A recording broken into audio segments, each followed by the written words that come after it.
સાવરકુંડલા નગરપાલિકાની 5 વર્ષની અવધિ પૂર્ણ થતી હોવાથી આજે છેલ્લી સામાન્ય સભા સાથે બજેટ બેઠક યોજાઈ। ભાજપ શાસિત પાલિકાની આ બેઠકમાં 36માંથી 22 સભ્યોએ બજેટને સમર્થન આપ્યું હતું, જ્યારે 5 કોંગ્રેસ, 1 ભાજપ અને 1 સસ્પેન્ડ સભ્ય સહિત કુલ 7 સભ્યોએ વિરોધ નોંધાવ્યો। બેઠક દરમિયાન 182 કરોડ રૂપિયાનું બજેટ રજૂ કરવામાં આવ્યું હતું। શહેરમાં પાણીકર, હાઉસ ટેક્સ સહિતના વેરા વધારવાના મુદ્દે કોંગ્રેસે વિરોધ નોંધાવ્યો હતો। વિપક્ષના નેતાએ આક્ષેપ કર્યો હતો કે ગયા વર્ષ બાદ સામાન્ય સભા બોલાવવામાં આવી ન હતી અને આજે સીધી બજેટ બેઠક બોલાવવામાં આવી છે। બીજી તરફ પાલિકા પ્રમુખ મેહુલ ત્રિવેદીએ જણાવ્યું હતું કે બેઠક શાંતિપૂર્ણ રીતે પૂર્ણ થઈ હતી અને બહુમતીથી બજેટ મંજૂર કરવામાં આવ્યું છે। તેમણે જણાવ્યું કે રિવરફ્રન્ટ, અમૃત સરોવર, રોડ રસ્તા સહિતના વિકાસ કામો માટે કરોડો રૂપિયાના પ્રોજેક્ટ હાથ ધરવામાં આવશે। આ રીતે સાવરકુંડલા નગરપાલિકાની છેલ્લી સામાન્ય સભામાં 182 કરોડ રૂપિયાનું બજેટ બહુમતીથી પસાર કરવામાં આવ્યું હતું।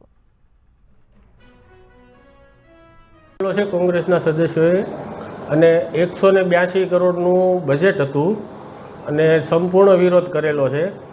અને આપણે જૂના જે ભાવ વધારા કરેલા છે હાઉસ ટેક્સના એમાં પણ અમે લેખિતમાં વિરોધ દર્શાવ્યો છે।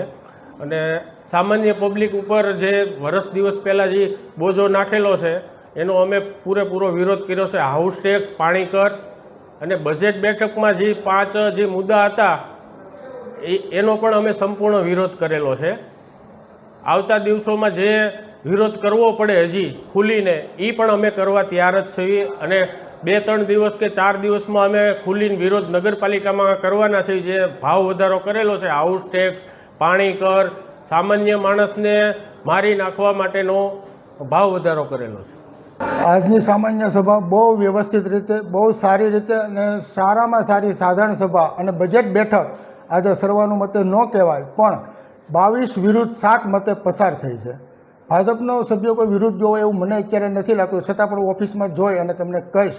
પણ જે સાવરકુંડલાના વિકાસના કાર્યો છે, જ્યારે કે રિવરફ્રન્ટ છે, કોમ્યુનિટી હોલ છે, કોમ્યુનિટી હોલ અત્યારે એક વિભાગ ચાલુ છે, બીજા વિભાગનું આપણે વિકાસના માટેનું લીધું છે। અમૃત સરોવરની અંદર બીજો વિભાગ લીધો છે। પછી રોડ રસ્તાઓના કામ છે, ઓજીની ગ્રાન્ટ છે, સડક યોજનાની ગ્રાન્ટો છે। આ બધી ગ્રાન્ટો સભ્યો સાથેની સુલેહભરી ચર્ચાને અંતે બધું વિકાસલક્ષી કામો કાર્ય કરવાનું નક્કી કર્યું છે। અને 2.5 વર્ષ સુધી મને જે સભ્યોએ સહકાર આપ્યો છે, ગામમાંથી પત્રકાર મિત્રોએ પણ જે મને સહકાર આપ્યો છે, એ બદલ આ છેલ્લી સભાની અંદર એમનો પણ હું આભાર માનું છું।